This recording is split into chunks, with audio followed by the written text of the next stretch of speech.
Our channel, నేను మీ Kavya. So ప్రతి ఏడాది వినాయక చవితి వస్తుంది అంటే ఖైరతాబాద్ గణనాథుడు ఎట్లా ఉంటాడో అని ప్రతి ఒక్కరు కూడా ఆలోచించే పరిస్థితి. హైదరాబాద్ కా షాన్, తెలంగాణలో అతిపెద్ద విగ్రహం, ఆకట్టుకునే రూపం ఖైరతాబాద్కి మాత్రమే సొంతం. సో ఇది మాత్రమే తెలుసు, ఇది మాత్రమే మాట్లాడుకునేవాడు. కానీ ఇప్పుడు ఖైరతాబాద్ గణపతి ఉత్సవ కమిటీలో కూడా పోరు మొదలైంది. నిజంగానే ఆది గణపతికి ఆదాయం లేదా, అప్పులు మాత్రమే ఉన్నాయా అనే కోణంలోనే ఇప్పుడు చర్చ జరుగుతుంది. సో పాత కమిటీ, కొత్త కమిటీ మధ్యలో వివాదాలు ఏంటి అసలు? నిజంగానే ఖైరతాబాద్ గణపతికి ఆదాయం లేకుండా అప్పులతో మాత్రమే ఉత్సవాలు జరుగుతున్నాయా అనే ప్రశ్నలు కూడా ఉత్పన్నమవుతున్నాయి. సో అసలు ఈ విషయాలపైన మనతో మాట్లాడడానికి ఖైరతాబాద్ శ్రీ గణేష్ ఉత్సవ కమిటీ సభ్యులు అండ్ దాంతోపాటు అక్కడ బస్తీవాసులు కావచ్చు, అక్కడ దానికి సంబంధించిన ట్రెజరర్గా చేసిన వాళ్ళు ఉన్నారు. మహేష్ అన్న, ఒకసారి మాట్లాడు అన్న. నమస్తే. నమస్తే madam. So Khairatabad Ganesh, so ఈ ఏడాది ఏ రూపంలో దర్శనమిస్తున్నాడు, ఎన్ని అడుగులు ఉండబోతున్నాడు ఆది గణపతి? ఈ సంవత్సరం 1954లో ఒక్క అడుగుతో పెట్టిన వినాయకుడు ఈ సంవత్సరం 70 సంవత్సరాలు పూర్తి చేసుకొని 71 సంవత్సరంలో మనము ముందుకు వచ్చాము. మరి ఈ సంవత్సరం 69 అడుగుల వినాయకుడిని మనం పెట్టబోతున్నాము. అది శిల్పి రాజేందర్ గారు గత 25 సంవత్సరాల నుంచి వారే వినాయకుడిని తయారు చేయడం జరుగుతుంది. రేపు ఎల్లుండి నుంచి పనులన్నీ కూడా మొదలవుతాయి. తర్వాత మిమ్మల్ని కలిసి మిగతా విషయాలన్నీ కూడా ఇంటర్వ్యూలో ఇస్తాను నేను. డన్. అయితే ఏంటి ఖైరతాబాద్ గణేశుడు ఎత్తెంత అండ్ ప్రతి ఏడాది ఎవరెవరు దర్శనమిస్తారు, ఇది మాత్రమే టాక్ ఉండేది ఖైరతాబాద్లో. కానీ ఇప్పుడు ఏంది, ఉత్సవాల పంచాయతీ ఏంది, ఉత్సవ కమిటీల పంచాయతీ ఏంటి? మేడం, నేను ఆ కమిటీలో వైస్ ప్రెసిడెంట్గా 35 సంవత్సరాల నుంచి ఖైరతాబాద్ గణేష్ ఉత్సవ కమిటీలో నేను పనిచేస్తున్నాను. 35 సంవత్సరాల నుంచి సేవలు చేస్తున్నాను. భగవంతుని సేవలు చేస్తున్నాం మేడం. మేమందరం, మేము మాతో పాటు అందరు కూడా ఖైరతాబాద్ ప్రజలందరూ కూడా చాలామంది సేవలు చేస్తున్నారు. దాంట్లో కొద్దిగా యాక్టివ్గా మేము ఉంటాం మేడం. ఒక 20-30 మంది మేము యాక్టివ్గా పనిచేస్తున్నాము. అయితే గత 2014లో చింతారామచంద్రరెడ్డి గారు ఎమ్మెల్యేగా ఉన్నారు.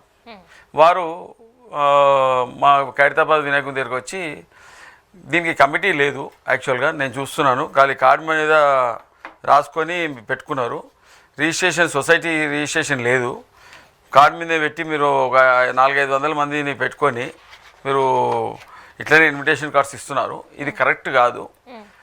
వారు ఏమన్నారంటే ఒక మంచి కమిటీ వేద్దాం, ఒక హైపర్ కమిటీ వేద్దాం, ఎందుకంటే లక్షలాది మంది భక్తులు ఇక్కడికి వస్తారు, వాళ్ళందరినీ కూడా మనం వాళ్ళకి దర్శించుకొని వాళ్ళ ఇంటికి పంపించే క్షేమం అంతా కూడా మన ఖైరతాబాద్ ప్రజలది, ఖైరతాబాద్ ఉత్సవ కమిటీ వాళ్ళది ఉంటుంది మేడం.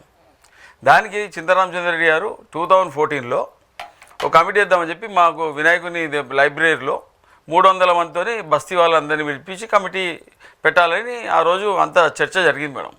ఆ రోజు మేము అన్నాము, సార్ మీరు కమిటీ పెట్టాలని అనుకునేది కరెక్టే, అది 100%, ఎందుకంటే ఇంత పెద్ద వినాయకుని చేస్తున్నాము, లక్షలాది మంది పెరుగుతున్నారు, ప్రతి సంవత్సరం లక్షల మంది పెరుగుతున్నారు, దానికి ఒక మంచి కమిటీ ఉండాలి, హైపర్ కమిటీ ఉంటే బాగుంటుంది అని చెప్పి వారు ముందుకు తీసుకొచ్చారు. మాకు ఒక మీటింగ్ పెట్టి మరి చెప్పారు. అప్పుడు దర్శన్ గారు కూడా ఉన్నారు. అప్పుడే ఫామ్ అయిందా కమిటీ? అదే చెప్పబోతున్నాను మేడం. అప్పుడు దర్శన్ గారు కూడా ఉన్నారు.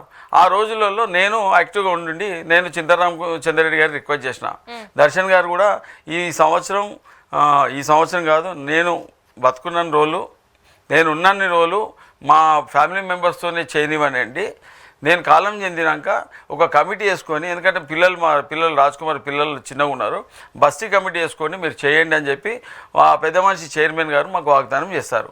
మేము ఎమ్మెల్యే గారు కూడా చెప్పాం, సార్ పెద్ద మనిషి గారు ఇంత రిక్వెస్ట్ చేస్తారు కదా, మీరు కూడా ఒకసారి ఆలోచించండి సార్ అని అంటే, పాపం ఎమ్మెల్యే చింతారామచంద్రరెడ్డి గారు మా మాటకు విలువిచ్చి అందరు బస్తీలు అందరికీ, పెద్ద మనుషులు రామరెడ్డి గారు, లక్ష్మణ్ యాదవ్ గారు, మాజీ కార్పొరేటర్ గారు కృష్ణ యాదవ్ గారు, పృథ్వీరాజ్ గారు, వాళ్ళందరూ కూడా రిక్వెస్ట్ చేస్తే ఎమ్మెల్యే గారు వెనకకి తగ్గారు. సరే పెద్ద మనిషి ఉన్న రోజులు ఉండని, ఆయన కాలం చెందినాక మనం కొత్త కమిటీ వేసుకుందామని వారు అప్పుడు చెప్తే వారు విన్నారు.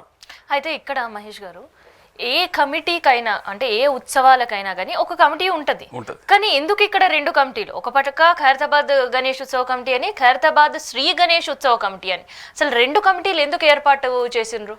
అవును, ఇక్కడనే వచ్చింది మేడం.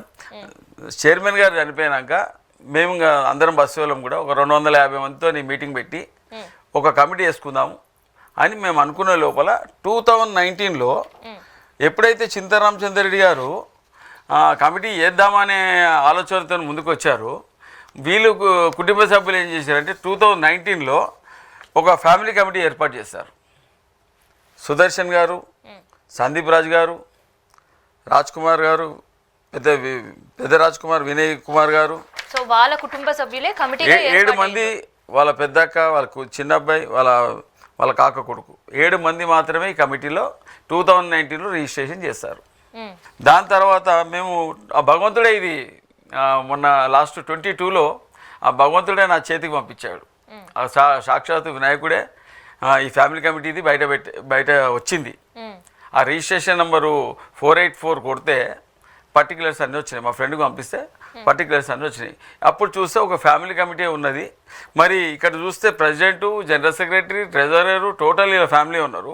మళ్ళీ మా ఎమ్మెల్యే గారు ప్రెసిడెంట్, అప్పుడు ఉన్న చింతరామచంద్రరెడ్డి గారు ఎక్స్ఎమ్మెల్యే ఉండే, ఇప్పుడు మా ఎమ్మెల్యే గారు ప్రెసిడెంట్. ఎవరు ఎమ్మెల్యే ఉంటే వాళ్ళని ప్రెసిడెంట్గా మేము పెడతాం. పాత కమిటీ అనుకున్న వాళ్ళందరం అనుకున్న దాంట్లో. అయితే ఇప్పుడు మా ఎమ్మెల్యే గారు కూడా కార్డు మీద మేనో ఇక్కడ ఎమ్మెల్యే గారు ప్రెసిడెంట్ అంటారు. అవును, ఇన్విటేషన్స్ ప్రతి చోట కూడా దానం నాగేందర్ గారు ప్రెసిడెంట్ అని మాత్రమే కనిపిస్తుంది. మీకు ఇప్పుడు ఫ్యామిలీ కమిటీలో దానం నాగేందర్ ప్రెసిడెంట్ అని ఉందా మేడం? లేదు, ఓన్లీ ఫ్యామిలీ కమిటీ అయింది. ఇది ఎక్కడి అన్యాయం అని మేము అందరం మీటింగ్ పెట్టుకొని రాజ్ కుమార్ గారిని మీటింగ్ రమ్మంటే రాలేదు. మేము ఇంకా ఎమ్మెల్యే గారి దగ్గర వెళ్ళాం. రాకపోతే ఎమ్మెల్యే గారి దగ్గర పోతే 22లో చెప్పారు. ఇప్పుడు దానం నాగేందర్ గారి దగ్గరికి మేము 22లో వెళ్ళాం. వెళ్తే ఎమ్మెల్యే గారు ఉన్నారు. అప్పుడు రాజ్ కుమార్ ఇదేంది, ఇప్పుడు నువ్వు బయటనేమో నన్ను ప్రెసిడెంట్గా కార్డు మీద ప్రెసిడెంట్గా చూపిస్తున్నావు, రిజిస్ట్రేషన్లో చూపిస్తేనేమో ఈ రకంగా ఉంది. మొత్తం మీ ఫ్యామిలీ మెంబర్స్ ఉన్నారు, అక్కడ ఉన్న 10-20 మంది పనిచేసే వాళ్ళు ఉన్నారు, వాళ్ళ పేర్లు పెట్టాలి, మరి నా పేరు కూడా లేదు, ఇది తప్పు కదా అంటే అవునన్నా ఇది తప్పైంది అని అన్నాడు. మరి తప్పుని సరిదిద్దుకోవాలి కదా అని ఒక 22లో అవకాశం ఇచ్చాము. సరే అన్న మేము చేంజ్ చేస్తాము అది అని చెప్పి 22లో ఇంకా అకౌంటబుల్ చూపిస్తాను, ట్రాన్స్పరెన్సీగా ఉంటానని చెప్పాడు ఎమ్మెల్యే గారికి, మా అందరికీ బస్తీ పెద్ద మనుషులు. చెప్పినాక 22లో కూడా ఇంకా అట్లనే చేశాడు. అకౌంట్స్ చూపెట్టలేదు, ఏం లెక్కలు చూపెట్టలేదు. ప్రతి సంవత్సరం భక్తులు ఇచ్చిన కట్నాలు కానుకలు ఉండిలో వస్తున్నాయి, ఆన్లైన్లో వస్తున్నాయి, అన్ని రకాలుగా బోర్డు మన అడ్వర్టైజ్ బోర్డ్స్ వాళ్ళు కూడా ఇస్తారు. అడ్వర్టైజ్ బోర్డ్స్ కింద దాదాపు 35 లక్షల నుంచి 40 లక్షలు అడ్వర్టైజ్ బోర్డ్స్ ఉన్నాయమ్మా. అంటే ఓన్లీ గణపతి చుట్టుపక్కల 100-200 మీటర్స్లో కమాన్లు వేసి గణపతికి పెట్టి భగవంతునికి లైట్ల రకంగా బోర్డు అడ్వర్టైజ్మెంట్స్ కింద ఒక 35 to 40 lakhs వస్తాయి. అక్కడ ఉండి ప్రతి సంవత్సరం కూడా నాకు తెలిసి 80 lakhs to 1 crore వస్తుంది. 80 లక్షల నుంచి 1 కోటి రూపాయల దాకా వస్తుంది ఉండి. అక్కడ మేము డైలీ కర్రపూజ, నిర్జల ఏకాదశి రోజు మేము కర్రపూజ చేసినప్పుడు దాని తర్వాత మేము కౌంటర్ పెట్టి చందాలు రాస్తాము. డైలీ రాసి ఇద్దరు కూర్చోబెట్టి రాస్తే ఆ 82 daysలో మనకు దాదాపు 25 lakhs నుంచి 30 lakhs వస్తుంది. మళ్ళీ దాని తర్వాత అన్నీ చూసుకుంటే దాదాపు 1,80,00,000 నుంచి 2 కోట్ల వరకు వస్తుంది. ఖైరతాబాద్ గణపతి ఆదాయం ఉండి ఆదాయము, ఇట్లా యాడ్స్ ఆదాయము, వచ్చి భక్తులు ఇచ్చే ఆదాయము, ఆన్లైన్ ట్రాన్సాక్షన్స్, విదేశాల నుంచి వచ్చే ఆదాయము. కానీ అక్కడ ఎవరికి మాత్రం అయితే ఇక్కడ ఇంకొక వార్తనొచ్చా లేదంటే మాటనొచ్చా ఇంకొకటి కూడా వినిపిస్తుంది. ఆది గణపతికి అప్పులు కూడా ఉన్నాయి, గత ఏడాది కూడా ఒక 20 లక్షల అప్పుతోటే డ్రాగ్ ఆన్ చేస్తున్నారు అని, అది ఎంతవరకు వాస్తవం? అదేనమ్మా నేను అడిగేది ఏంటంటే బస్తీ పెద్ద మనుషులు ఉన్నారు, వాళ్ళని కూర్చోబెట్టి లాస్ట్ టైం ఎమ్మెల్యే గారు చెప్పారు, నువ్వు అకౌంటబుల్గా ఉండాలి, ట్రాన్స్పరెన్సీగా ఉండాలి, నువ్వు ఏది చూపెట్టు వీళ్ళకు, బస్తీ పెద్ద మనుషులకు చూపెట్టు, ఎక్కడైనా లాస్ అయితే ఎమ్మెల్యే గారు నేను పర్సనల్గా ఉంటే నీకు ఏమైనా ఇబ్బంది ఏమైనా లాస్ వచ్చినట్టయితే నేను ఇస్తాను, నీకు లాస్ రాకుండా చూస్తాను, నువ్వు ట్రాన్స్పరెన్సీగా ఉండు, ఫస్ట్ ఉంటే పెద్ద మనుషుల ముందర చూపెట్టు, రోజు వచ్చిన కలెక్షన్ టీవీలో చెప్పండి. ఇప్పుడు మనం తిరుపతిలో చూస్తాము ఉండి 4,50,00,000 అని, యాదాద్రిలో చూస్తాం. ఇప్పుడు తిరుపతికి ఒక కమిటీ ఉన్నది, యాదాద్రికి ఒక కమిటీ ఉన్నది, కొమరెల్లి మల్లన్న స్వామికి ఒక కమిటీ ఉన్నది, మన వెమ్లవాడ రాజన్నకు కమిటీ ఉంటుంది. ఖైరతాబాద్ అంటే ఇప్పుడు ఈ 11 రోజులు జరిగే ఉత్సవాలలో దాదాపు 50 లక్షల మంది వస్తారు భక్తులు. ఇక్కడ ఎందుకు అడుగుతున్నామంటే వాళ్ళు అంటారు అన్నీ ఇప్పుడు ఇది మా ఫ్యామిలీ కమిటీ, మేము చేసుకున్న కమిటీ అని అంటారు. కానీ శంకరయ్య గారు ఎంబడి ఖైరతాబాద్ వాసులు కూడా ఒక 5 మంది పెద్ద మనుషులు ఉండే దీంట్లో.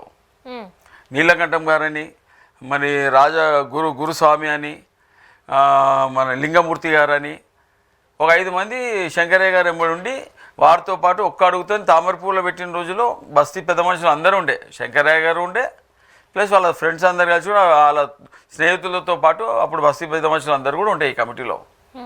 ఇప్పటికీ ఇది మా ఫ్యామిలీ కమిటీ. సరే మీరు వినాయకుని పెట్టారు, మీరు ఫస్ట్ మీకే ఏజ్ ఎంత ఉంది, దాంట్లో బస్తీలో మేము కూడా ఉన్నాం, అప్పుడు పెద్ద మనుషులు కమిటీలో ఉన్నారు, మరి మేము దానికి ఏమంటలేం కదా. 70 సంవత్సరాలు పూర్తయినాక కూడా ఇప్పుడు నువ్వు ఫ్యామిలీ కమిటీ ఎలా చేసినావు?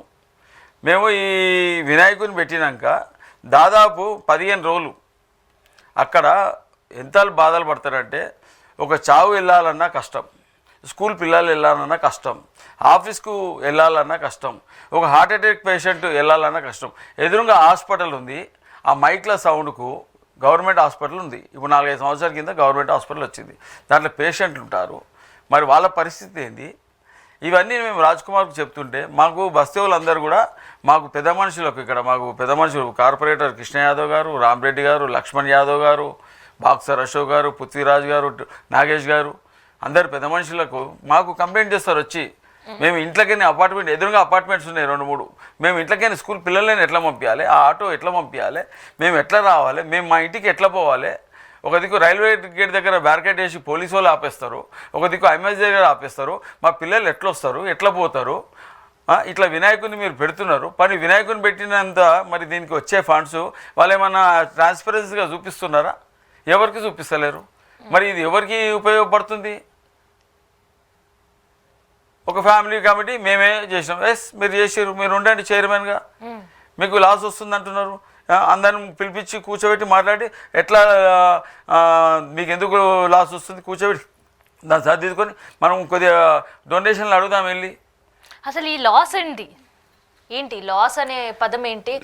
లాస్ ఏంటంటే ఏంటి అసలు? ఇప్పుడు లాస్ వస్తుంది, కర్ర పూజ నుంచి మనకు ఖర్చు వస్తుందమ్మా.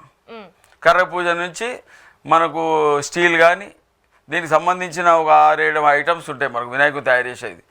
ప్లాస్టర్ ఆఫ్ ప్యారిస్ కానీ, మన ఇంకా దాన్ని బట్టి సిమెంట్ కానీ, ఉష్కే కానీ, మట్టి వినాయకుని చేయాలంటే ఇంకా చాలా రకాలుగా లేబరు, 4 రాష్ట్రాల నుంచి లేబర్ వస్తారు, 100 మంది పనిచేస్తారు, వాళ్ళందరి ఖర్చులు, మళ్ళీ పెయింట్స్, మళ్ళీ ఇంకా ప్రసాదాలు, భోజనాలు. అయితే ఈ ఖైరతాబాద్ గణపతిని చేసేంత వరకు కూడా, తయారీ చేసేంత వరకు కూడా కళాకారులు ఈ డబ్బంతా ఎక్కడి నుంచి సమకూరుస్తారు?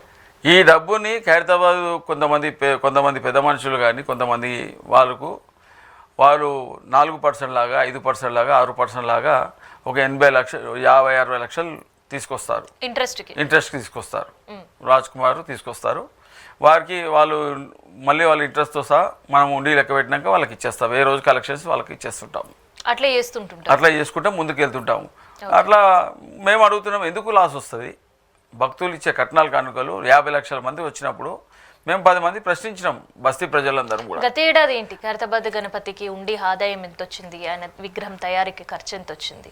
గత ఏడాది చెప్పాడు, ట్రాన్స్పరెన్సీగా ఉంటాము, అన్ని లెక్కలు చూడన్నా మీరు చూడండి అని చెప్పి ఎమ్మెల్యే గారు వచ్చి, మీరు 2 కమిటీలు గొడవపడకండి, నేను ఉంటాను, నేను ఉండి అడక్ కమిటీ ఇస్తాను, అడక్ కమిటీలో వాళ్ళు ఒక 25 మంది, ఆ కమిటీ నుంచి ఈ కమిటీ నుంచి ఒక 25 మంది ఎమ్మెల్యే గారు చెప్పి వెళ్ళాక సరే అని నేను ట్రాన్స్పరెన్సీగా ఉంటానని అందరికీ వాగ్దానం చేశాడు రాజ్ కుమార్.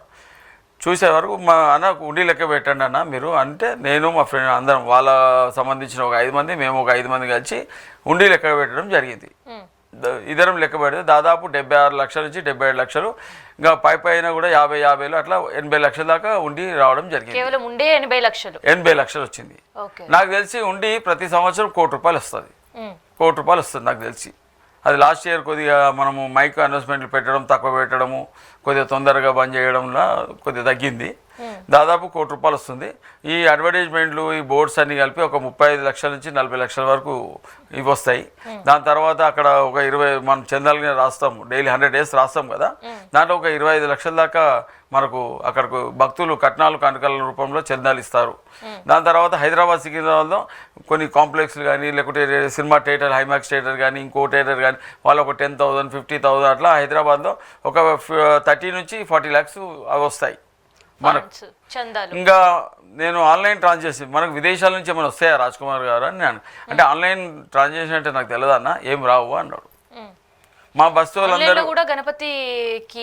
విదేశాల నుంచి కూడా భక్తులు ఇస్తారు. అక్కడ నుంచి కూడా మనకు ఆన్లైన్ ట్రాన్సాక్షన్స్ వస్తున్నాయి. కానీ ఆయన బ్యాంకు ట్రాన్సాక్షన్స్ మాత్రం 2 చూపిస్తాడు. మేము మొన్న లాస్ట్ ఇయర్ మేము చేసాము, మేము కమిటీ పెట్టి చేస్తే మాకు 16 లక్షల రూపాయలు మాకు భక్తులు ఇచ్చారు. ఇది మాకు స్టేట్మెంట్, బ్యాంక్ స్టేట్మెంట్ ఇది. అదే ఖైరతాబాద్ గణపతి దగ్గరనే రెండో ఉత్సవ కమిటీ ఉత్సవాలు నిర్వహించింది, మొదటి కమిటీ కాకుండా. 22లో మేము రిజిస్ట్రేషన్ చేసాము, 23లో మేము అడిగాము, 24 నుంచి మేము ఇంకా స్టార్ట్ చేసాము ఉత్సవాలు చేయడము, ఇన్విటేషన్లు ఇవ్వడము, చందాలు అడగడము. అంటే అప్పుడు మాకు చివరి మూమెంట్లో మేము ఇంకా ఇదే మాకు వాళ్ళకు మాకు కమిటీకి ఇదే గొడవ అవుతుంటే లాస్ట్ చివరి మూమెంట్లో సరే వినేటట్లేదు, ఇక మన కమిటీ మనకు ఉంది కదా, మనం అక్కడ మున్సిపల్ గ్రౌండ్ ఉంది, ఎమ్మెల్యే గారితో మాట్లాడి ఆ మున్సిపల్ గ్రౌండ్ తీసుకున్నాం. మేము తీసుకొని ఆ కమిటీలో మేము ఉండి ఇంకా భోజనాలు అంది ఇక్కడ వచ్చే డిపార్ట్మెంట్ వాళ్ళు, పోలీస్ డిపార్ట్మెంట్ వాళ్ళు అనుకోండి, మీడియా వాళ్ళు అనుకోండి, ఎలక్ట్రిసిటీ బోర్డు అనుకోండి, మరి వాటర్ వర్క్స్ డిపార్ట్మెంట్ అనుకోండి, మున్సిపల్ వారు అనుకోండి, ఇంకే డిపార్ట్మెంట్ వాళ్ళు ఉన్నా వాళ్ళందరికీ పొద్దున 500 మందికి టిఫిన్లు, మధ్యాహ్నం 1000 మందికి భోజనము, రాత్రికి 1000 మందికి భోజనము. ఇక్కడికి వచ్చే భక్తులకు ప్రత్యేకంగా దానం నాగేందర్ గారు రోజు దాదాపు 50,000 మందికి 2 రకాల ప్రసాదాలు పంపిణీ చేస్తారు. లాస్ట్ 11 రోజులు ఎమ్మెల్యే గారి దగ్గర నుండి భక్తులకు ఇచ్చారు. మాకు మా ఎమ్మెల్యే గారి ద్వారా ఫండ్స్ వచ్చినాయి, మేము కొన్ని ఫండ్స్ తెచ్చుకున్నాము. టోటల్గా 16 లక్షలు మాకు వచ్చిందండి. మేము 10 లక్షల రూపాయలు ఖర్చు పెట్టాము. మేము 2-3 కమ్మాలు లేపించాము, వినాయకుని ఫోటోలు వేయించాము, రిజిస్ట్రేషన్ ఖర్చులు కానీ, ఐడి కార్డ్స్ ఖర్చులు కానీ, అక్కడ భోజనాల ఖర్చులు కానీ అన్ని రకాలుగా మేము చేస్తే మాకు 10 లక్షలు ఖర్చు వచ్చింది. అకౌంటబుల్గా మేము దానికి ఒకటి పాన్ కార్డు తీసుకున్నాము. పాన్ కార్డు కూడా నిన్ననే మేము పంపించాము, ఇంకా ఆడిట్ చేయాలి కదండి, ఇప్పుడు సంవత్సరం ఆడిట్ చేయాలి కదా, ఆడిట్కి పంపించాము. మాకు 6 లక్షల రూపాయలు లాస్ట్కు చివరిగా మిగిలింది. ఇప్పుడు మా అకౌంట్లో 6 లక్షలు మిగిలింది. మరి ఇదే ఇంత పెద్ద వినాయకుని చేస్తారు రాజ్కుమార్. మీరు 16 లక్షలు తీసుకొని వచ్చి ఉత్సవాలు జరిపించి 6 లక్షలు ఇంకా బ్యాలెన్స్ షీట్ చూపిస్తున్నారు. మరి ఖైరతాబాద్ గణేష్ ఉత్సవ కమిటీ దగ్గర ఆదాయం లేదా? 2 కోట్ల వరకు వచ్చినప్పుడు అసలు ఆదాయం లేదా? మేము అదే అడుగుతున్నాము. వాళ్ళు అడిగేది వాళ్ళని ఏం అడుగుతున్నారు అనేది కొంచెం పక్కన పెడితే మీకేమనిపిస్తుంది? బస్తీ వాసిగా మీరు అక్కడనే ఉంటుర్రు, దాదాపు 35 సంవత్సరాల నుంచి ఉత్సవాలు చూస్తూనే ఉన్నారు, అది ఆదాయం ఎంతో తెలుసు, ఖర్చు ఎంతో తెలుసు. మరి 2 కోట్ల ఆదాయం వచ్చినప్పుడు ఖైరతాబాద్ గణపతికి ఖర్చు పోయిన తర్వాత కూడా ఆదాయం లేదా? ఉన్నది మేడం. మేము అడిగేది బస్తీ వాళ్ళందరూ కూడా, ఖైరతాబాద్ ప్రజలే అడిగేది ఇదే. మేము 10 రోజులు 10,000 మంది ఖైరతాబాద్ ప్రజలు ఉన్నారు. మేము ఎన్ని ఇబ్బందులు పడుతున్నాం, భగవంతుని గురించి ఇబ్బంది పడుతున్నాం. మరి మీరు చేసేది ఏంది? ఏమైనా చారిటీ చేస్తురా? ఇవి వచ్చిన దాంట్లో మేము అడిగింది ఏంటంటే మేడం, మీరు రాజ్కుమార్ గారు లెక్కలు చూపెట్టండి, 10 మందిని కూర్చోబెట్టి చూపెట్టండి, దాంట్లో ఏది రైటు ఏది అనుకో చూద్దాం. చూసినాక అది మీకు ఏమైనా అనిపిస్తే ఎమ్మెల్యే గారి దగ్గరికి పోయి మనం కూర్చొని అండర్స్టాండింగ్లో మీకు ఏదైనా ఇది ఉంటే దానికి ఫైనాన్షియల్గా కూడా ఏమైనా ఉంటే చూద్దాము. ఒక ట్రస్ట్ ఓపెన్ చేద్దాం, వినాయకుడి పేరు మీద ట్రస్ట్ ఓపెన్ చేసి ఒక అంతిమ యాత్ర పెడదాం వినాయకుడి పేరు మీద. ఒకటి మన ఎవరైనా చనిపోతే ఒక 5,000 రూపాయలు అంతిమ యాత్రకి ఇద్దాం. చిన్న చిన్న టెంపుల్స్ ఉన్నాయి మేడం, అక్కడ ఒక దీపం ఉండదు, ఒక నూనె దీపధూప నైవేద్యాలకు కొన్ని చిన్న టెంపుల్స్కి ఇద్దాం రాజ్కుమార్. ఏమైనా మునిగితే కొన్ని మంచి పనులు చేస్తే ఇంకా ఫండ్స్ బాగా వస్తాయి అని నేను రిక్వెస్ట్ చేసి కూడా చెప్పాను. నేను చేస్తున్నా కదా అన్న, నేను కంప్యూటర్ చేస్తున్నాను కంప్యూటరు. ఇంకా ఎంత చేసినా నేను శ్రీరామనవమి చేస్తాను, హోలీ చేస్తాను, నేను దేవి నవరాత్రులు చేస్తాడు చేయడానికి నేను అంటలేను, చేస్తాడు అక్కడ. సరే, ఉత్సవాలు చేస్తున్నారు అంటే ఖైరతాబాద్ గణేష్ పెట్టిన తర్వాత వచ్చే ఆదాయమేనా? వచ్చే ఆదాయం మీదే చేస్తాడు. అయితే ఇక్కడ ఇంకొక ట్విస్ట్, వచ్చే ఆదాయం పైన ఉత్సవాలు జరిపించడం బానే ఉంది, కానీ మళ్ళీ ఖైరతాబాద్ గణపతికి అప్పే ఉంది 20 లక్షలు అనడం అది ఎంతవరకు? అదే మాకు విచిత్రం అనిపిస్తుంది మేడం. ఇప్పుడు అప్పు ఉన్నప్పుడు వచ్చిన ఆదాయంలో నుంచి అప్పు కడతారు ఎవరైనా, తర్వాత ఉత్సవాలు ఎంత ఉంటాయో అప్పట్లో పరిస్థితులను బట్టి నిర్వహించడం జరుగుతుంది. కానీ ఇక్కడ ఉత్సవాలు చాలా గ్రాండ్ గా నిర్వహిస్తున్నారు ఖైరతాబాద్ గణపతి, తర్వాత మిగతా ఉత్సవాలు, తర్వాత సేవా కార్యక్రమాలు. మళ్ళీ ఖైరతాబాద్ గణపతికి అప్పు ఎక్కడి నుంచి వచ్చింది? అదే నాకు అర్థమైతే లేదు. ఖైరతాబాద్ ప్రజలకు అర్థమైతే లేదు మేడం. మేము రాజ్కుమార్ గారిని అడిగేది, నువ్వు ఎందుకు బాధలు పడతావు, ఎందుకు అప్పు చేసుకుంటావు? మేమందరం అన్ని పార్టీ వాళ్ళు ఉన్నాము, బీజేపీ వాళ్ళు ఉన్నాము, తెలుగుదేశం కాంగ్రెస్ వాళ్ళు, టీఆర్ఎస్ వాళ్ళు ఉన్నాము, నీకు ఎందుకు అప్పు అవుతుంది? నేను ఉన్నా కదా రాజ్కుమార్, మనం అందరం కలిసి అప్పు లేకుండా ఎవరి దగ్గర కూడా మనం 80 లక్షలు అప్పు తీసుకురాకుండా మనము అట్లా ఫండ్ తెచ్చుకుందాము, మా అందరం కలిసి చేసుకుంటే అప్పు అనేది ఉండదు రాజ్కుమార్. నువ్వు చూపించేది కూడా మనం కరెక్ట్ చూపెట్టు, అప్పు ఉందనేది మాకు చూపెట్టు. నువ్వు మాకు చూపెట్టకుండా 1,20,00,000 వచ్చింది, 1,20,00,000 ఖర్చు అయిందని స్టేట్మెంట్ ఇస్తే ఒక వైట్ పేపర్ మీద కావాలి. ఇప్పుడు మేము అకౌంటబుల్గా పెడుతున్నాం, బ్యాంక్ అకౌంట్ పెడుతున్నాం. నీ స్టేట్మెంట్ ముందలు పెట్టు, ఏ ఫండ్స్ ఎక్కడి నుంచి వచ్చినాయి ముందలు పెట్టు. 10 మంది కూర్చో, 10 మంది కాదు, 5గురు బిల్లు, ఒక 5గురు బిల్లు. ఎమ్మెల్యే గారు చెప్పారు కదా, కమిషనర్ గారు కూడా మొన్న మేము సివి ఆనంద్ గారిని కూడా కలిసాము. రెండు కమిటీలు వెళ్ళి కలిసాయి, ఒకటే కమిటీ, మేము కమిటీ వెళ్ళాము. సార్ ఇట్లా ఉంది, ఇట్లా ఉంది, ఇది రిజిస్ట్రేషన్, ఇది ఇది ఇట్లా ఫ్యామిలీ ఇది ఉంది, ఇట్లా చెప్పాము, ఎక్స్ప్లెయిన్ చేశాము. నేను చెప్తాను, కూర్చోబెట్టి సంజాయిస్తాను 2 కమిటీ వాళ్ళని అన్నాడు. లాస్ట్ ఇయర్ కూడా పోయినాము. లాస్ట్ ఇయర్ కూడా అన్ని డిపార్ట్మెంట్లకు మేము హైదరాబాద్ కలెక్టర్ గారికి, మరి పోలీస్ కమిషనర్ గారికి, మరి ఎండోమెంట్ కమిషనర్ గారికి, డీసీపీ గారికి, ఏసీపీ గారికి, మరి ప్రతి మన మీడియా సోదరులకు వాళ్ళకు కూడా ఒకటి మేము ఇచ్చాము. ఇక్కడ మాకు కొద్దిగా చూడండి, ఈ అకౌంటబుల్ అర్థమైతలేదు, మాకు అకౌంటబుల్ కావాలి, ట్రాన్స్పరెన్సీ ఉండాలి. ఒక 10,000 మంది ఇబ్బంది పడుతున్నాము. ఇంకా అప్పు ఉంది అని అంటే అది భగవంతునికే తెలవాలి. మనం ఇంకా అప్పు ఉందంటే ఆ భగవంతుని కోరుకుంటున్నాం. 20 లక్షలు, ఇంకా 20 లక్షలు ఇచ్చేది ఉందన్నా అని నాతో అన్నాడు. ఎందుకు రాజకుమార్, ఇంకా 20 లక్షలు నేను ఇచ్చేది ఉంది డబ్బులు అన్న, నేను అప్పులు ఈయన ఇచ్చేది ఉందా? ఖైరతాబాద్ గణేష్ వినాయకుని సంబంధించింది ఇంకా 20 లక్షలు ఖర్చు అప్పు చూపిస్తున్నాడు. ఖైరతాబాద్ గణేష్ పైనే 20 లక్షలు అప్పు ఉందన్న, ఇంకా నేను వాళ్ళకే ఇయ్యలే అన్న అని అంటాడు. నేను అంటున్నా, ఎందుకు బాధపడతావు రాజ్కుమార్, మేము అందరం ఉంటాము, నువ్వు ఇంత పెద్ద వినాయకుని చేస్తున్నావు. ఒకప్పుడు 5గురు ఫౌండర్లు దీన్ని స్థాపించారు. 5 మంది ఉండే, శంకరయ్యతో పాటు బస్తీ వాళ్ళు అందరూ కూడా 5 మంది ఫౌండర్లు ఉండే. వారు స్థాపించినాక మీరు చేసిరు, మీరు కష్టపడ్డారు, చేయలేదు, మీరు కష్టపడ్డారు, చేయలేని అంటలేదు. మీరు ఎందుకు బదలామవుతారు? ఖైరతాబాద్ ప్రజలు ఏమనుకుంటారు? 2-3 కోట్లు వస్తుంది వినాయకునికి అనుకుంటారు. ఖైరతాబాద్ ప్రజలు కాదు, ప్రతి ఒక్కరు కూడా అనుకుంటారు. 50 లక్షల మంది వస్తున్నప్పుడు దీన్ని ఎంతో, మళ్ళీ నువ్వు అప్పు ఉందని చెప్పి ఖైరతాబాద్ ప్రజలకు చెప్తే ఎవరు వింటారు? ఇక భగవంతునికే తెలవాలి మేడం. అయితే ఒకటి మాత్రం చెప్తున్నాం మేడం, ఖైరతాబాద్ వినాయకుడు అది ఒక ఉన్న స్థలం, ఒక పుణ్యస్థలం. ఆ పుణ్యస్థలంలో భగవంతుడు ఉన్నాడు. ఆ భగవంతునికే వదిలేస్తాము మేడం. లాస్ట్కి వస్తే ఆ భగవంతుడే నిర్ణయించాలి. మేము అబద్ధాలు ఆడుతున్నామా, ఆయన అబద్ధం ఆడుతున్నా అనేది ఆ భగవంతుడే నిర్ణయించాలి మాము. కానీ ఒకటి మాత్రం నిజం చెప్తున్నా, భక్తులు ఇచ్చే కట్నాలు, కానుకలు ఖైరతాబాద్ పేద వాళ్ళకు మాత్రం పెంచాలి. చిన్న చిన్న టెంపుల్స్ ఉన్నాయి, వాళ్ళకి ఇవ్వాలి. స్కూల్ పిల్లలు చదువుకున్న విద్యార్థులు ఉన్నారు, వాళ్ళకు స్కూల్ ఫీజులు కట్టాలి. మా కాన్సెప్ట్ ఒకటే, మాకు అది అక్కడ మేము భగవంతుని దేవలో నేను కూడా ఒక ట్రస్ట్ పెట్టి, శులాల్ యాదవ్ చారిటబుల్ ట్రస్ట్ పెట్టి 22 సంవత్సరాలు అయింది మేడం. ఒక 3 కోట్ల రూపాయలు దాన ధర్మాలు ఇప్పటికీ చేస్తాం మేడం. మేము సంవత్సరానికి స్కూల్ పిల్లలకు యూనిఫామ్లు ఇస్తాము, బుక్స్ ఇస్తాము, బ్యాగ్స్ ఇస్తాము. సమ్మర్ వస్తే వాటర్ క్యాంపులు పెడతాము, మరి చలికాలం వస్తే బ్లాంకెట్ ఇస్తాము. ఎవరైనా చనిపోతే అంత్యక్రియలకు ఒక 3,000 రూపాయలు అంత్యక్రియలకు ఇస్తాము. దాదాపు 22 సంవత్సరాలు నిరంతరం చేస్తున్నాం మేడం. అది నా కష్టార్జితం, నేను ఎవరిని అడగను madam. Shivlal Yadav charitable trust అని అయితే ఖైరతాబాద్ గణేష్ ఉత్సవ కమిటీ వాళ్ళు కూడా సేవా కార్యక్రమాలు చేస్తున్నట్టు వాళ్ళు ఇచ్చే ఇన్విటేషన్స్లో ఫొటోస్ కనిపిస్తుంటాయి. అంటే సంవత్సరం పొడుగునా కూడా వివిధ రకాల సేవా కార్యక్రమాలు, అంటే మీరు చెప్పినట్టే బ్లాంకెట్స్ పంచడం కావచ్చు, లేదంటే కంప్యూటర్ నేర్పించడం కావచ్చు, పిల్లలకి పుస్తకాలు అందించడం కావచ్చు, ఇవన్నీ కూడా వాళ్ళు కూడా చేస్తున్నామని అంటున్నారు కదా. మరి డబ్బు ఎక్కడి నుంచి వస్తుంది? అదే నేను అడుగుతున్నాను మేడం. చేస్తున్నారు, నీకు 2 కోట్ల రూపాయలు లాభం వస్తుంది కాబట్టి నువ్వు ఇవన్నీ ఉత్సవాలు చేస్తున్నారని ఖైరతాబాద్ ప్రజలు అనుకుంటారు. రాజ్కుమార్, నువ్వు చేస్తున్నావు, కంప్యూటర్ చేస్తున్నావు, బ్లాంకెట్లు ఖైరతాబాద్ ఇయ్యాడు, ఎక్కడనో వరంగల్లోనో వైజాగ్లోనో తీసుకుపోయి ఇస్తాడు. మా ఖైరతాబాద్ ప్రజలు ఇన్ని ఇబ్బందులు పడతారు. మా ఖైరతాబాద్ గరీబులు లేరా మేడం? మా ఖైరతాబాద్లో సరే ఎక్కడైనా ఇవ్వచ్చు, పేదవాళ్ళు ఉన్నారు. నువ్వు ఉన్నా ఎక్కడైతే వినాయకుని పెడతావో అక్కడ పేదవాళ్ళు ఉన్నారు కదా మేడం. అన్ని క్యాస్ట్లలో పేదవాళ్ళు ఉన్నారు కదా మేడం. నేను 600 ఇస్తే, నేను ప్రోగ్రామ్ చేస్తే 2,000 మంది వస్తారు మేడం. నువ్వు ఒక బ్లాంకెట్లు మంచు, నేను 2,000 పుస్తకాలు ఇస్తాను, నువ్వు ఒక 3,000 బుక్స్ ఇవ్వండి. నేను అక్కడ ఇచ్చాను, ఇక్కడ ఇచ్చాను, ఇస్తాడు మేడం, చేస్తాడు. కంప్యూటర్ ఒకటి బాగానే చేస్తాడు. ఆ శ్రీరామనవమి ఇది చేస్తాడు, కొన్ని ఉత్సవాలు చేస్తారు. అవి అందరు ఏమనుకుంటారు అంటే, ఖైరతాబాద్ ప్రజలు ఏమనుకుంటారు అంటే 2-3 కోట్లు వస్తున్నాయి, దానిలోకి ఒక ఖర్చు పెడుతున్నాడు, చేస్తున్నాడు అనుకుంటారు.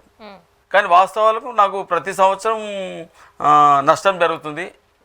10 లక్షల నష్టం జరుగుతుంది. ఎప్పుడు కూడా లాభం రాలేదు. 20 లక్షల నష్టం, 10 లక్షల నష్టం వస్తుంది.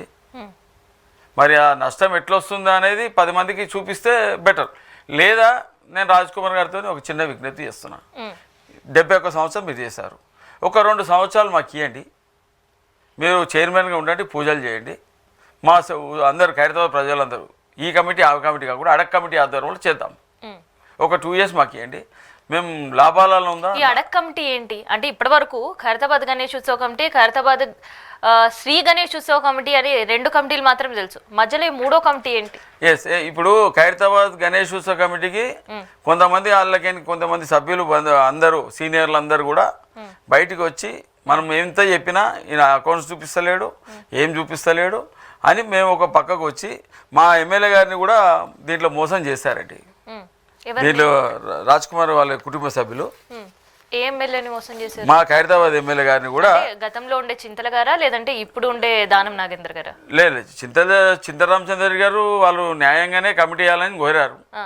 వారు ఏమి ఎక్కడో ఇది కాలేదు. మా ఎమ్మెల్యే గారిని మీరు ప్రెసిడెంట్ అని చెప్పి ఈ కార్డు మీద చూపించి మీరు రిజిస్ట్రేషన్ చేసుకున్న దాంట్లో మాత్రం మా ఎమ్మెల్యే గారు లేరు మేడం. మళ్ళీ తర్వాత కూడా ఇది ఎంత అన్యాయం మేడం. తర్వాత మరి ఖైరతాబాద్ ప్రజలు మేడం 70 సంవత్సరాల నుంచి మీరు చేస్తున్న అంటారు కదా, 5 ఫౌండర్స్ ఉన్నారు కదా దాంట్లో, 70 సంవత్సరాల నుంచి చేస్తున్నట్టు కదా. 70 సంవత్సరాల నుంచి మరి ఖైరతాబాద్ ప్రజలు లేరా మేడం? అంటే రిజిస్ట్రేషన్ లో మళ్ళీ కూడా దానం గారిని యాడ్ చేయలేదు? లేదు, ఇప్పటికీ చేయలేదు మేడం. నేను నిన్న తీసుకొచ్చాను ఇది, మొన్న రిజిస్టర్ చేయలేదు. ఇప్పటికి అకౌంట్స్ ఉండదు, ఆడిట్ ఉండదు, ప్రతి సంవత్సరం ఏముండదు. మేము గత 2 సంవత్సరాల నుంచి అన్ని కంప్లైంట్లు పెడుతూనే ఉన్నాము డిస్ట్రిక్ట్ రిజిస్ట్రార్కు. ఇప్పుడు కూడా ఇచ్చొచ్చిన. అయితే మీ పైన కూడా ఒక కంప్లైంట్ పెట్టారు కదా ఖైరతాబాద్ గణేష్ ఉత్సవ కమిటీ వాళ్ళు? ఏమని? ఎప్పుడు ఒక ఏంటి అక్కడ ఉండే సిస్టమ్స్ పగలగొట్టడం కావచ్చు, లేదంటే సౌండ్ సిస్టమ్ పగలగొట్టడం కావచ్చు, అవన్నీ ఎందుకంత ఫ్రస్ట్రేట్ అయిపోయినారు ఆ రోజు అసలు? మేడం, ఇప్పుడు అక్కడికి ఉన్న డిపార్ట్మెంట్ వాళ్ళు ఉదయం నుంచి రాత్రి వరకు ఎన్ని కష్టాలు పడతారు. మీడియా వాళ్ళు, పోలీస్ డిపార్ట్మెంట్ వాళ్ళు, వాళ్ళకు కొద్దిగా నిద్ర ఉండాలనా వద్దా మేడం? అక్కడ వచ్చిన భక్తులకు సేవ చేసి ఎన్ని గంటల నుంచి ఉంటారు మేడం? పోలీస్ డిపార్ట్మెంట్ వాళ్ళు, ఎలక్ట్రిసిటీ డిపార్ట్మెంట్ వాళ్ళు, మీడియా సోదరులు, వాటర్ వర్క్స్ డిపార్ట్మెంట్ వాళ్ళు ఉదయం 5 గంటల నుంచి రాత్రి 12 గంటల వరకు వాళ్ళు ఉద్యోగాలు చేస్తారు, వినాయకునికి సేవ చేస్తారు, వాళ్ళ భార్య పిల్లల్ని అందరినీ వదులుకొని ఉద్యోగాలు చేస్తున్నారు. నిజంగా చెప్పాలి మేడం, పోలీస్ డిపార్ట్మెంటు చాలా హ్యాట్స్ ఆఫ్ మేడం. ఎందుకంటానంటే ఒకటి బార్డర్లో మిలిటరీ వాళ్ళు మన దేశాన్ని కాపాడతారు, మనల్ని కాపాడతారు. రెండోది ఇంటర్నల్గా పోలీస్ డిపార్ట్మెంట్ వాళ్ళు ఏ పండుగ వచ్చినా ఏ ధర్నా అయినా ఫస్ట్ ఉండేది పోలీస్ డిపార్ట్మెంట్ మేడం. మిగతా డిపార్ట్మెంట్ చూడండి 10 to 5. ఆ రోజు మీరు ఎందుకంత ఫ్రస్ట్రేట్ అయ్యారు? నేను చెప్పబోతున్నాను మేడం. ఆ రోజు నేను నైట్లో నాకు ఒక ఇన్స్పెక్టర్ గారు చెప్పారు, మహేష్ గారు 11:30 12 అవుతుంది, మైకులు జర బంద్ చేపియండి, మళ్ళీ మేము పొద్దున్నే ఉదయం డ్యూటీకి రావాలి, మీరు చెప్తే వాళ్ళు వింటారు, మేము చెప్తే వినరు. నేను అక్కడికి వెళ్ళాను. అరే బాబు, కొద్దిగా సౌండ్ తక్కువ అయ్యాయి, కొద్దిగా ఇలా కూడా బంద్ చేసేయి, బంద్ చేస్తే బాగుంటుంది అని నేను రిక్వెస్ట్ చేస్తుంటే మన వీణామా రాజ్ కుమార్ వాళ్ళ సిస్టర్ వచ్చి, లేదు అట్లా ఇట్లా బంద్ చేస్తాం, నువ్వెవ్వరు, నీకేమోసం అంటే నేనెవరు అంటే అలా నాకు అర్థం కాలేదు. నేను ఎవరైనా అంటే నేను ఉత్సవ కమిటీ వైస్ ప్రెసిడెంట్ని, బస్తీవాసిని 35 సంవత్సరాల నుంచి నేను చేస్తున్నాను. నా మాటకు విలువయాలి కదా. మీరు నాకు మాటకు విలువకపోతే నాకు కూడా కొద్దిగా నేను కూడా అట్ అవుతా కదా. వాడు బంద్ చేయకుండా పెడితే టేబుల్ అది నేను పలగొట్టేస్తాను. అది మైక్తోని అంటే ఇట్లా పలగొట్టాలని పలగొట్టలేదు, అట్లా కొడితే పలిపోయింది కోపంలో. అది గొడవ అయింది మేడం. అక్కడ ఆ గొడవ తర్వాత ఏమైనా మరి పరిస్థితులు సర్దుమనిగా తర్వాత తెల్లారి మా ఎమ్మెల్యే గారు పిలిపించారు, ఇద్దరిని కాంప్రమైజ్ చేస్తారు. మళ్ళీ డే 1 నుంచి మళ్ళీ భక్తులకు సేవ వాళ్ళు మేము కలిసి చేసినాం. వాళ్ళు కూడా ఎంతసేపు ఇది మాది మాది అని అంటే ఎట్లా, మనది అనాలి మేడం. ఒక కార్యక్రమం చేసేటప్పుడు మనం అందరం కలిస్తేనే ఒక కార్యక్రమం అవుతుంది. ఒక పెళ్లి చేయాలన్నా 10 మంది ఉంటేనే అవుతుంది. ఇది మాది అది ఎట్లయితుంది మేడం? మాది అనేది వెళ్ళకాలం ఉంటారా మేడం వీళ్ళు? ఇప్పుడు వినాయకుడిని రన్ చేయాలి, కొన్ని 100 సంవత్సరాలు రన్ చేయాలంటే తరతరాలు వస్తూనే ఉంటారు. మీరు మాది అనేది దేని మీద కొట్లాడతారు? మేము ఫౌండర్స్, మాకు ఎప్పుడు కూడా చైర్మన్ ఇవ్వాలి అని కొట్లాడాలి. దానికి బస్తీ ప్రజలు కూడా యాక్సెప్ట్ చేస్తారు. మీరు కొన్ని టెంపుల్స్ చూడండి, ఫౌండర్స్కు చైర్మన్ ఇస్తారు. మేము రాజ్ కుమార్ కూడా చెప్పాము, మా కమిటీలో కూడా నేను చైర్మన్ చేస్తాం రాజ్ కుమార్, అది కూడా ఆఫర్ ఇచ్చాము. ఇచ్చి 2 కమిటీలు ఒకటి చేద్దాము. ఎమ్మెల్యే గారు చెప్పారు, కమిషనర్ గారు చెప్పారు, దానం ఎమ్మెల్యే గారు, మా ఖైరతాబాద్ ఎమ్మెల్యే దానం నాగేందర్ గారు చెప్పారు, ఇద్దరు కలిసి ఉండండి, 2 కమిటీలు ఒకటి చేయండి. ఇట్లా కమిషనర్ గారు కూడా చెప్పాము, విజ్ఞప్తి చేశాము, అందరికీ లెటర్ ఇచ్చాము. ఇట్లా ఎందుకంటే దేవుని కార్యక్రమం మేడం ఇది. మనం మీడియా ముందుకు పోతే బాగుండదు. ప్రపంచంలో అతిపెద్ద వినాయకుడు, మీకు ఉన్న కుటుంబం గౌరవం, మాకు కూడా అక్కడి నుంచి నా గౌరవం పెరిగింది కూడా, అక్కడ వినాయకుని దగ్గర నుంచి నా గౌరవం పెరిగింది. ఆ భగవంతుని అంటే నేను ఇది చేస్తాను. నాకు ఎన్నోసార్లు ఆపదలు వచ్చినాయి, భగవంతుడే కాపాడిండు. మొన్న మా అబ్బాయికి కూడా కొద్దిగా చిన్న ఇదైతే ఆ భగవంతుడే కాపాడిండు నన్ను. మేము చేసుకున్న సేవా కార్యక్రమాలు కాపాడినాయి. ఆ దేవుడు అంటే మాకు ఉన్నది మేడం. వీళ్ళు ఎందుకు ఇట్లా చేస్తున్నారు? బస్తీలను కలుపుకొని చేయమని అడుగుతున్నాం. మేము తప్పు అడుగుతున్నామా? మేమేమో గుంజుకుంటున్నామా వాళ్ళది? మీరు ఉండండి, మీ ఫ్యామిలీ మెంబర్స్ ఉండండి, అందరినీ కలుపుకొని చేయండి. ప్రపంచ దేశాలు చూస్తుంటాయి, మీడియా ముందుకు వస్తే ఏం బాగుంటుంది మేడం? అంటే థ్యాంక్ యూ మహేష్ గారు. సో ఇదనమాట, ఆది గణపతి ఇప్పటివరకు అప్పులు తీర్చమని ఎంతోమంది భక్తులు కోరుకొని ఉంటారు. సో వాళ్ళ అప్పులు కూడా చాలా వరకు తీరేంచి కూడా భక్తులు రెస్పాండ్ అయ్యే పరిస్థితి, అక్కడ వచ్చి మొక్కులు మళ్ళీ చెల్లించుకుంటుంటారు. కానీ ఆది గణపతికే అప్పులు ఉండే పరిస్థితి బయటపడుతుంది. మరి దీనిపైనే ఖైరతాబాద్ గణేష్ ఉత్సవ కమిటీ అయితే ఇప్పటివరకు నోరు మెదపని పరిస్థితిలో ఉంది. సో మరి ఆధిపత్య పోరుని ఆది గణపతి తీరుస్తారా, లేదంటే ఉత్సవాలు ప్రారంభం ముందే ఈ చెలరేగుతున్న రెండు కమిటీలకు సంబంధించిన సమన్వయం కోసం అటు ఎమ్మెల్యేలు కావచ్చు, కమిషనర్లు కావచ్చు, పంచాయతీ సెట్ చేయడానికి ఎంత ట్రై చేస్తున్నా కానీ ఇప్పటివరకు అయితే ఎట్లాంటి సమాధానం అయితే రాలేదు. చూద్దాం మరి ఉత్సవాల వరకు ఈ రెండు కమిటీలే ఉత్సవాలు నిర్వహిస్తాయా, లేదంటే ఈ రెండు కమిటీలు కాదని అడక్ కమిటీ దీనికి సంబంధించిన ఉత్సవాలు నిర్వహించడానికి ముందుకు వస్తుందా అనేది వేచి చూడాల్సిందే.